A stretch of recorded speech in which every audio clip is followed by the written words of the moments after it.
भी अपनी पत्नी और दो बैलों के साथ रहा करता। वो बैल उसके साथ काफी समय से थे, जिससे हरिया को अब बहुत ज्यादा लगाव भी था। वो उन दोनों बैलों का बहुत अच्छे से ख्याल रखता और समय पर उन्हें दाना पानी भी देता। लेकिन उसकी बीवी रजनी बहुत ही कंजूस थी और हरिया पर हमेशा अपने दो बैलों की इतनी देखभाल के लिए चिल्लाया करती और उसे बहुत डांटा करती। अरे रजनी, बैलों के पानी का बर्तन खाली पड़ा है, तुमने इसे भरा क्यों नहीं? क्यों सही समय समय पर भर दिया करो, ऐसा मैंने कितनी बार बोला है तुमसे। बेचारे बैल प्यासे मर जाएंगे। हाय दैया, ये बैल कब से बेचारे हो गए। सारा दिन तो चारा पानी मिलता है नहीं, मुझे हजारों काम होते हैं। तुम्हारी तरह सारा दिन इनकी देखभाल में तो नहीं लगा सकती ना मैं।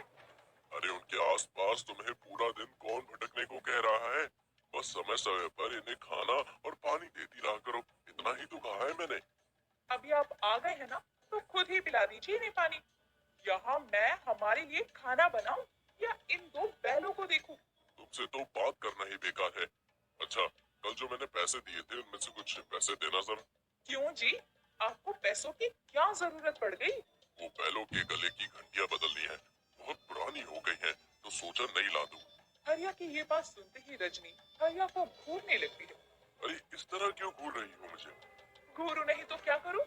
अरे इतने फालतू पैसे नहीं है मेरे पास कि इन बूढ़े बैलों के गले में घंटियों का खर्चा शुरू कर दूं अब मैं।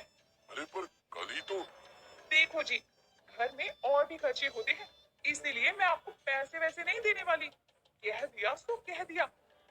रजनी बहुत ही कंजूस मिजाज की महिला थी, इसीलिए वो हरिया को पैसे नहीं देती। साथ ही वो बैलों के चारे पानी के खर्चे से भी अब बहुत परेशान थी। बात एक रोज की है, जब रजनी हरिया के लिए दोपहर का खाना लेकर खेत पर जाती है, तो देखती है कि बैले खेतों के बीचों बीच ही बैठे हैं। हरिया उन्हें खेत जोतने के लिए उठाने की कोशिश कर रहा था। हाय राम, दोपहर हो गई, अभी तक थोड़ा भी काम नहीं हुआ। कैसे काम चोरी कर रहे हैं आप। काम चोरी मैं नहीं, ये बैल कर रहे हैं। उठ ही नहीं रहे हैं दोनों। उठेंगे कैसे, बूढ़े हो गए हैं दोनों। मैं तो तंग ही आ चुकी हूँ इनसे। रजनी बोल रही थी कि तभी गांव के एक बड़े सेठ की पत्नी वहां से गुजरती है और वहां आती है, तो दोनों पति पत्नी उसे देखकर मुस्कुराने लगते हैं। राम राम सेठानी जी, आज हमारे खेतों की तरफ कैसे आना हुआ। मैं तो यहाँ से गुजर रही थी, तो सोचा हरिया को खेत जोतने की बात कह दूं। हाँ हाँ सेठानी जी, कल मैं बैलों को ले आऊंगा खेत जोतने के लिए। तुम्हारे बैल तो काफी बूढ़े नजर आते हैं, ये खेत जोत भी पाएंगे या नहीं। सेठानी जी आप चिंता मत करिए, ये बूढ़े जरूर है लेकिन काम के बहुत है। ठीक है, फिर मैं चलती हूँ। सेठानी वहां से चली जाती है। अगले दिन हरिया बैलों को लेकर सेठानी के खेत पर जाता है, लेकिन उन बैलों को खेत जोतने में ही पूरा दिन ही निकल जाता है। तो सेठ हरिया को आधे पैसे ही देता है, जिसमें से कुछ पैसे तो बैलों के चारे पर ही खर्च हो जाते हैं और बचे हुए हरिया अपनी पत्नी रजनी के हाथ में थमा देता है। अरे ये क्या, इतने कम पैसे कैसे। खेत जोतने में पूरा दिन लग गया, तो सेठ ने आधे पैसे ही दिए। अरे तो बेच क्यों नहीं देते इन बूढ़े बैलों को। इन्हें बेचकर जो पैसे आएंगे उनसे नए बैलों का जोड़ा खरीद लेंगे, जिससे दूसरों के खेतों को जोतने पर ज्यादा पैसे तो घर आए। तुम ये कैसी बातें कर रही हो रजनी? मुझे इन दोनों बैलों से बहुत लगाव है, भला इन्हें मैं कैसे बेच सकता हूँ? अरे तुम्हारी इन बैलों के लगाव रखने की वजह से घर में पैसे आएंगे नहीं बल्कि जाएंगे।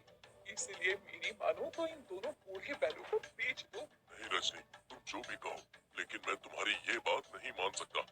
हरिया उन बैलों को बेचने से साफ इनकार कर देता है। समय बीतता है, हरिया के छोटे से खेत में इस बार कुछ फसल नहीं होती और कोई भी उसे अपने खेत जोतने का काम भी नहीं देता, जिसके कारण अब उसके घर में पैसों की तंगी होने लगती है।